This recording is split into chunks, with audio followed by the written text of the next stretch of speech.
Nah, bagaimana mendirikan sebuah lembaga untuk wadah anak ABK tersebut ya? Biasanya biasanya sebuah lembaga ini sudah didirikan oleh dari dinas sosial ya. Biasanya dari dinas sosial. Jadi beliau atau dinas sosial membentuk ya untuk khusus menangani misalkan keterampilan-keterampilan yang menangani anak berkebutuhan khusus. Ya kan kalau dinas sosial kan menangani semua ya, misalkan ada panti jompo, panti sosial ya, namanya panti sosial berarti kan menangani atau menampung orang-orang yang membutuhkan kasih sayang, membutuhkan masa depan yang tetap cerah gitu ya istilahnya. Nah, bagaimana kalau misalkan kita nih mau mendirikan sebuah lembaga untuk juga menyalurkan kasih sayang kita terhadap anak-anak berkebutuhan khusus yang mempunyai semangat jiwa yang kuat ya untuk bisa mampu dalam vokasional, dalam keterampilan supaya bisa terjun demi ekonomi sosial keluarganya. Yaitu yang pertama, ini menurut saya ya, pendekatan secara individual. Pendekatan ini dilakukan kepada setiap anak, yaitu pendekatan misalkan kalau sudah misalkan kita tidak tahu siapa-siapa si anak atau tidak ada gambaran ya, berarti kita pendekatan kepada si anak ya, kepada anak apakah anak ini mau apa tidak, anak karakteristiknya seperti apa anak ini, kita dekati, sayangi anak tersebut, kasih perhatian, terus apakah dia punya bakat di keterampilan di apa, di bidang apa, minatnya kemana, itu kita harus pendekatan secara individual. Lalu pendekatan secara kelompok ya. Maksud dari pendekatan kelompok adalah mencari informasi kepada setiap sekolah ya, pada setiap sekolah di mana tempat sekolah setiap anak tersebut, dari pembelajaran di kelas, pembiasaan dan juga vokasional anak yang diminati. Nah, berarti kita sebagai orang-orang yang mau mendirikan sebuah lembaga, nah mencari itu pendekatan kepada sekolah ya, sekolah-sekolah SLB segregasi yang tadi. Nah,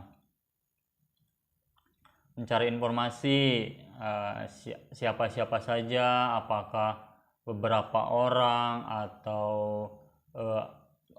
keterampilannya yang biasa diberikan belajar di sekolah tersebut, di kelas tersebut apa saja, buat gambaran untuk gambaran nanti setelah didirikan lembaga tersebut.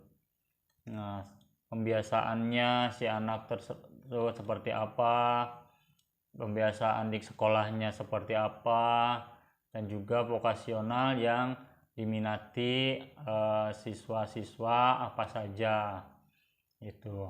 Itu pendekatan secara kelompok melalui sekolah-sekolah.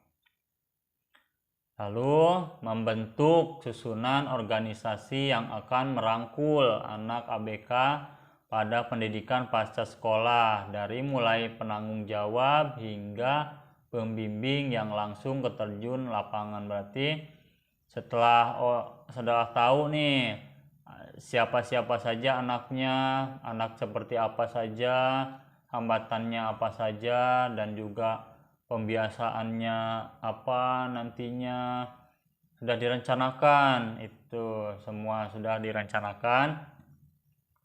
Vokasionalnya apa saja yang akan diadakan di lembaga tersebut.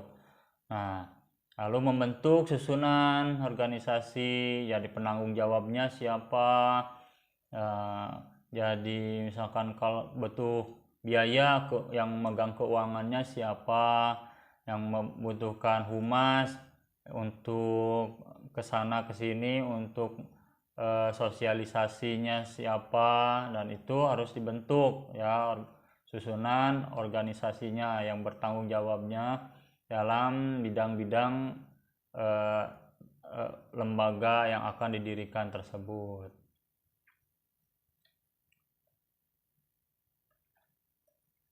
Nah, selanjutnya menentukan tempat, apakah program pendidikan pasca sekolah tersebut berada di sekolah dan bekerja sama dengan sekolah atau tempat terpisah dari sekolah serta mengadakan asrama. Nah, menentukan tempat. Di sini kan program pasca sekolah nih berada di sekolah. Mau apakah akan didirikan di sekolah, apakah akan di luar sekolah yang jauh dari sekolah, istilahnya berarti mendirikan mempunyai tempat tersendiri, itu tempatnya di mana. Lalu menyusun program pembelajaran dan juga kegiatan demi kelancaran dan efektif terlaksanaannya pendidikan ABK pasca sekolah yang diharapkan. Berarti menyusun dari kurikulumnya apa ya, pembelajarannya seperti apa, itu disusun dan direncanakan supaya lancar, supaya efektif ya terhadap pembelajaran atau bimbingan pelatihan di lembaga tersebut. Selanjutnya menjalin kerjasama dengan setiap lembaga untuk menjadi pembimbing pada setiap pembelajaran, kegiatan, dan vokasional.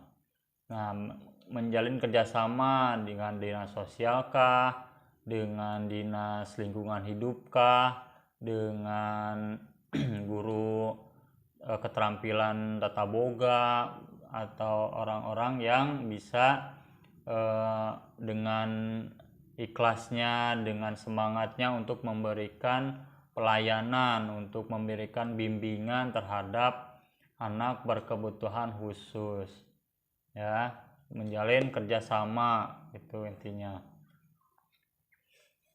Nah, lalu menjalin kerjasama dengan lembaga dan perusahaan setelah anak siap bekerja. Nah, setelah siap bekerja, berarti kan lembaga tersebut sudah harus mempunyai rencana untuk menyalurkan anak ABK yang sudah siap kerja, yang sudah matang keterampilannya, berarti disalurkan ke tempat kerja, misalkan ke sebuah toko kue kah, kalau anak tersebut mampu di dunia tata boga ya, apakah di bengkel kah gitu, kalau anak tersebut mampu di dunia perbengkelan otomotif ya. Jadi kerjasama dengan lembaga. Nah, setelah ini ada sedikit cuplikan dari Bina Sosial Melati ya, Malai Belati, yang terletak di Jakarta, Bambu Apus, yang sudah ini, tetapi ini ABK yang berkebutuhan khusus tunarungu ya.